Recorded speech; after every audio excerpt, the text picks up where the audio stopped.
7 फरवरी 2025 बाबा का साकार मुरली। मीठे बच्चे, तुम्हें चलते फिरते याद में रहने का अभ्यास करना है। ज्ञान और योग यही मुख्य दो चीज़ें हैं। योग माना याद। प्रश्न: अक्लमंद होशियार बच्चे कौन से बोल मुख से नहीं बोलेंगे? उत्तर: हमें योग सिखलाओ, यह बोल अक्लमंद बच्चे नहीं बोलेंगे। बाप को याद करना सीखना होता है क्या? यह पाठशाला है पढ़ने पढ़ाने के लिए, ऐसे नहीं। याद करने के लिए कोई खास बैठना है। तुम्हें कर्म करते बाप को याद करने का अभ्यास करना है। ओम शांति। अब रूहानी बाप बैठ रूहानी बच्चों को समझाते हैं। बच्चे जानते हैं रूहानी बाप इस रथ द्वारा हमको समझा रहे हैं।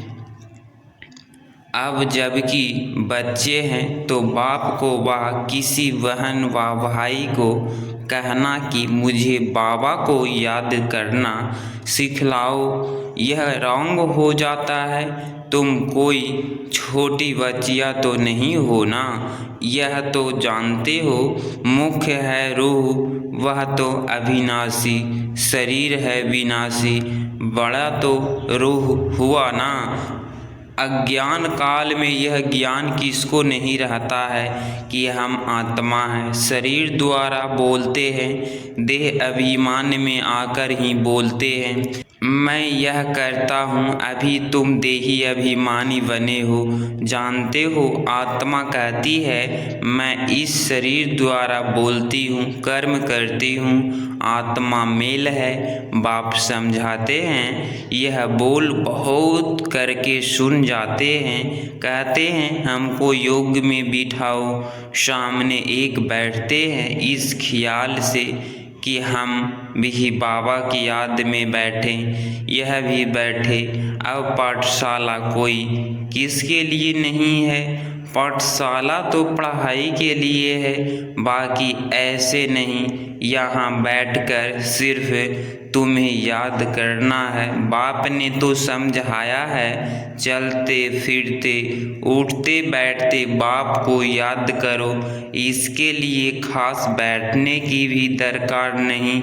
जैसे कोई कहते हैं राम राम कहो, क्या बिगड़ राम राम कहे याद नहीं कर सकते हैं? याद तो चलते फिरते कर सकते हैं। तुमको तो कर्म करते बाप को याद करना है। आशिक मासूक कोई खास बैठकर एक दो को याद नहीं करते हैं। काम काज धंधा आदि सब करना है। सब कुछ करते अपने मासूक को याद करते रहो। ऐसे नहीं कि उनको याद करने के लिए खास कहाँ जाकर बैठना है।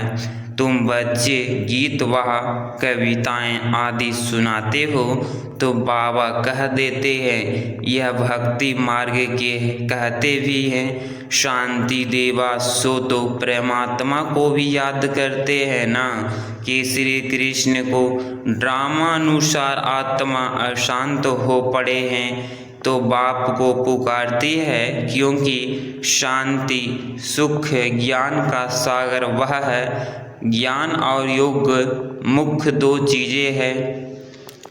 योग माना याद, उन्हीं का हठ योग बिल्कुल ही अलग है।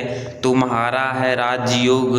बाप को सिर्फ याद करना है। बाप द्वारा तुम बाप को जानने से सृष्टि के आदि मध्य अंत को जान गए हो। तुमको सबसे बड़ी खुशी है तो है कि हमको भगवान पढ़ाते हैं। भगवान का भी पहले पूरा परिचय होना चाहिए। ऐसे तो कभी नहीं जाना कि कैसे आत्मा स्टार है, वैसे भगवान भी स्टार है। वह भी आत्मा है, परंतु उनको परम आत्मा सुप्रीम सोल कहा जाता है। वह कभी पुण्य जन्म तो लेते नहीं हैं। ऐसे नहीं कि वह जन्म मरण में आते हैं, नहीं, पुण्य जन्म नहीं लेते हैं। खुद आकर समझाते हैं मैं कैसे आता हूँ। त्रिमूर्ति का गायन भी भारत में है। त्रिमूर्ति ब्रह्मा विष्णु शंकर का चित्र भी दिखाते हैं। आए नमः कहते हैं ना, उस उच्च ते उच्च बाप को वो भूल गए हैं। सिर्फ त्रिमूर्ति का चित्र दे दिया है। ऊपर में शिव तो जरूर होना चाहिए, जैसे कि इनका रचयिता शिव है। रचना से कभी वर्षा नहीं मिल सकता है। तुम जानते हो ब्रह्मा से कुछ भी वर्षा नहीं मिलता। विष्णु को तो हीरे जवाहरों का ताज है ना। शिव बाबा द्वारा फिर पेनी से पॉन्ड्स बने हैं। शिव का चित्र न होने से सारा खंडन हो जाता है। उच्च ते उच्च परम पिता परमात्मा, उनकी यह रचना है। अभी तुम बच्चों को बाप से स्वर्ग का वर्षा मिलता है 21 जन्मों के लिए वहल। यहाँ फिर भी समझाते हैं लौकिक बाप से वर्षा मिला है। वहाँ यह पता नहीं कि यह बेहद के बाप से पाई हुई उपलब्ध है। यह तुमको अभी पता है। अभी की कमाई वहाँ 21 जन्म चलती है। वहाँ यह मालूम नहीं रहता है। इस ज्ञान का बिल्कुल पता नहीं रहता। यह ज्ञान न देवताओं में है न शूद्रों में रहता है। यह ज्ञान है ही तुम ब्राह्मणों में। यह है रूहानी ज्ञान। स्पिरिचुअल का अर्थ भी नहीं जानते हैं। यह डॉक्टर ऑफ फिलॉसफी कहते हैं। ऑफ स्पिरिचुअल नॉलेज का एक ही बाप है। बाप को सर्जन भी कहा जाता है ना। साधु सन्यासी आदि कोई सर्जन थोड़े ही है। वेद शास्त्र आदि पढ़ने वाले को डॉक्टर थोड़े ही कहेंगे। भल टाइटल भी दे देते हैं, परंतु वास्तव में रूहानी सर्जन है एक बाप जो रूह को इंजेक्शन लगाते हैं। वह है भक्ति। उनको कहना चाहिए डॉक्टर ऑफ भक्ति। यथार्थ शास्त्रों का ज्ञान देते हैं, उससे फायदा कुछ भी नहीं होता। नीचे गिरते ही जाते हैं तो उसको डॉक्टर कैसे कहेंगे। डॉक्टर तो फायदा पहुंचाते हैं ना। यह बाप तो है अविनाशी ज्ञान सर्जन। योग बल से तुम एवर हेल्दी बनते हो, यह तो तुम बच्चे ही जानते हो। बाहर वाले क्या जाने। उनको अविनाशी सर्जन कहा जाता है। आत्माओं में जो विकार की खाद पड़ी है उसे निकालना, पतित को पावन बनाकर सद्गति देना, यह बाप में शक्ति है। ऑलमाइटी पतित पावन एक फादर है। ऑलमाइटी कोई मनुष्य को नहीं कह सकते हैं, तो बाप कौन सी शक्ति दिखाते हैं। सर्व को अपनी शक्ति से सद्गति दे देते हैं। Doctor of spiritual knowledge, doctor of philosophy, यह तो ढेर के ढेर मनुष्य हैं। स्पिरिचुअल डॉक्टर एक है। तो बाप कहते हैं अपने को आत्मा समझ मुझ बाप को याद करो और पवित्र बनो। मैं आया हूँ, मैं ही आया पवित्र दुनिया स्थापना करने। फिर तुम पतित क्यों बने हो। पावन बनो, पतित मत बनो। सभी आत्माओं को बाप का डायरेक्शन है। गृहस्थ व्यवहार में रहते कमल फूल समान पवित्र रहो। बाल ब्रह्मचारी बनो तो फिर पवित्र दुनिया के मालिक बन जाएंगे। इतने जन्म जो पाप किए हैं अब मुझे याद करने से पाप भस्म हो जाएंगे। मूल वतन में पवित्र आत्माएं ही रहती है।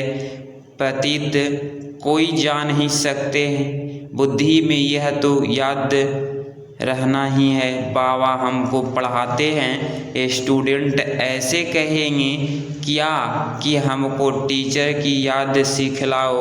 याद सिखलाने की क्या दरकार है। यहाँ संधली पर कोई न बैठे तो ही हर्जा नहीं है। अपने बाप को याद करना है तुम सारा दिन धंधे धोई आदि में रहते हो तो भूल जाते हो, इसीलिए यहाँ बिठाया जाता है, यह 10-15 मिनट की भी याद रहे। तुम बच्चों को तो काम काज करते याद में रहने की आदत डालनी है। आधा कल्प बाद माशूक मिलता है, अब कहते हैं मुझे याद करो तो तुम्हारी आत्मा से खाद निकल जाएगी और तुम विश्व के मालिक बन जाएंगे। यह तो क्यों नहीं याद करना चाहिए। स्त्री का जब हथियारा बांधते हैं तो उसको कहते हैं पति तुम्हारा गुरु ईश्वर सब कुछ है, परंतु वह तो फिर भी मित्र संबंधी गुरु आदि बहुतों को याद करती है। वह तो देहधारी की याद हो गई, यह तो पतितों का पति है, उसको याद करना है। कोई कहते हैं हमको निष्ठा में बिठाओ, परंतु इससे क्या होगा। 10 मिनट यहाँ बैठते हैं तो भी ऐसे मत समझो कि कोई एक रस हो। बैठते हैं भक्ति मार्ग में, किसकी पूजा करने बैठते हैं तो बुद्धि बहुत भटकती रहती है। नौंधा भक्ति करने वाले को यही तात लगी रहती है कि हमको साक्षात्कार हो, वह आस लगाकर बैठे रहते हैं। एक की लगन में लवलीन हो जाते हैं तब साक्षात्कार होता है। उनको कहा जाता है नौंधा भक्त। वह भक्ति ऐसी है जैसे आशिक माशूक खाते पीते बुद्धि में याद रहती है, उनमें विकार की बात नहीं होती, शरीर पर प्यार हो जाता है, एक दो को देखने बिगड़ रह नहीं सकते। अब तुम बच्चों को बाप ने समझाया है मुझे याद करने से तुम्हारे विकर्म विनाश होंगे। कैसे? तुमने 84 जन्म लिए हैं। बीज को याद करने से सारा झाड़ याद आ जाता है। यह वैरायटी धर्मों का झाड़ है ना, यह सिर्फ तुम्हारी बुद्धि में ही है कि भारत गोल्डन एज में था, अब आयरन एज में है। यह अंग्रेजी अक्षर अच्छे हैं, इनका अर्थ अच्छा निकलता है। आत्मा सच्चा सोना होती है, फिर उसमें खाद पड़ती है, अभी बिल्कुल झूठी हो गई है। इसको कहा जाता है आयरन एड्स। आत्माएं आयरन एड्स होने से जेवर भी ऐसे हो गया है। अभी बाप कहते हैं मैं पतित पावन हूँ, मामी कम याद करो, तुम मुझे बुलाते हो हे पतित पावन आओ। मैं कल्प कल्प आकर तुमको यह युक्ति बतलाता हूँ, मन मना भव मध्या जीव भव, यथार्थ स्वर्ग के मालिक बनो। कोई कहते हैं हमको योग में बहुत मज़ा आता है, ज्ञान में इतना मज़ा नहीं, बस योग करके यह भागेंगे, योग ही अच्छा लगता है। कहते हैं हमको तो शांति चाहिए। अच्छा, बाप को तो कहाँ याद करो, याद करते करते तुम शांति धाम में चले जाएंगे। इसमें योग सिखलाने की बात ही नहीं, बाप को याद करना है। ऐसे बहुत है जो सेंटर्स पर जाकर आधा पौने घंटा बैठते हैं, कहते हैं हमको निष्ठा कराओ, या तो कहेंगे बाबा ने प्रोग्राम दिया है निष्ठा का। यहाँ बाबा कहते हैं चलते फिरते याद में रहो। आज से तो बैठना अच्छा है, बाबा मना नहीं करते हैं, भल सारी रात बैठो, परंतु ऐसी आदत थोड़े ही डालनी है कि बस रात को ही याद करना है। आदत यह डालनी है कि काम काज करते याद करना है। इसमें बड़ी मेहनत है, बुद्धि घड़ी घड़ी और तरफ भाग जाती है। भक्ति मार्ग में भी बुद्धि भाग जाती है, फिर अपने को चुटकी काटते हैं। सच्चे भक्त जो होते हैं उनकी बात करते हैं तो यहाँ भी अपने साथ ऐसी ऐसी बातें करनी चाहिए। बाबा को क्यों नहीं याद किया, याद नहीं करेंगे तो विश्व के मालिक कैसे बनेंगे। आशिक मासूक को तो नाम रूप में फंसे रहते हैं, यहाँ तो तुम अपने को आत्मा समझ बाप को याद करते हो। हम आत्मा इस शरीर से अलग है, शरीर में आने से कर्म करना होता है। बहुत ऐसे हैं जो कहते हैं हम दीदार करें, अब दीदार क्या करेंगे, वह तो बिंदी है ना। अच्छा, कोई कहते हैं श्री कृष्ण का दीदार करें, श्री कृष्ण का तो चित्र भी है, जो जड़ है सो फिर चैतन्य में देखेंगे। इससे फायदा क्या हुआ, साक्षात्कार से थोड़े ही फायदा होगा। तुम बाप को याद करो तो आत्मा पवित्र हो। नारायण का साक्षात्कार होने से नारायण थोड़े ही बन जाएंगे। तुम जानते हो जैसे हमारी एम ऑब्जेक्ट है कि ही लक्ष्मी नारायण बनने की, परंतु पढ़ने बिगैर थोड़े ही बनेंगे। पढ़कर होशियार बनो, प्रजा भी बनाओ, तब लक्ष्मी नारायण बनेंगे। मेहनत है, पास विघ्न ऑनर होना चाहिए, जो धर्म राज्य की सजा न मिले। यह मुरब्बी बच्चा भी साथ है, यह भी कहते हैं तुम तीखे जा सकते हो। बाबा के ऊपर तो कितना बोझा है, सारा दिन कितने ख्यालात करने पड़ते हैं, हम इतना याद नहीं कर सकते हैं। भोजन पर थोड़ी याद रहती है, फिर भूल जाते हैं। समझता हूँ बाबा और हम दोनों सैर करते हैं, सैर करते करते बाबा को भूल जाता हूँ। खिसकनी वस्तु है ना, घड़ी घड़ी याद खिसक जाती है। इसमें बहुत मेहनत है, याद से ही आत्मा पवित्र होना है। बहुतों को पढ़ाएंगे तो उच्च पद पाएंगे, जो अच्छा समझते हैं वह अच्छा पद पाएंगे। प्रदर्शनी में कितनी प्रजा बनती है, तुम एक एक लाखों की सेवा करेंगे और फिर अपनी भी अवस्था ऐसी चाहिए, कर्मातीत अवस्था हो जाएगी, फिर शरीर नहीं रहेगा। आगे चल तुम समझेंगे, अब लड़ाई जोर से हो जाएगी, फिर ढेर तुम्हारे पास आते रहेंगे, महिमा बढ़ती जाएगी। अब अंत में सन्यासी भी आएंगे, बाप को याद करने लग पड़ेंगे। उनका पाठ ही मुक्ति धाम में जाने का है। नॉलेज तो लेंगे नहीं, तुम्हारा मैसेज सभी आत्माओं तक पहुंचना है।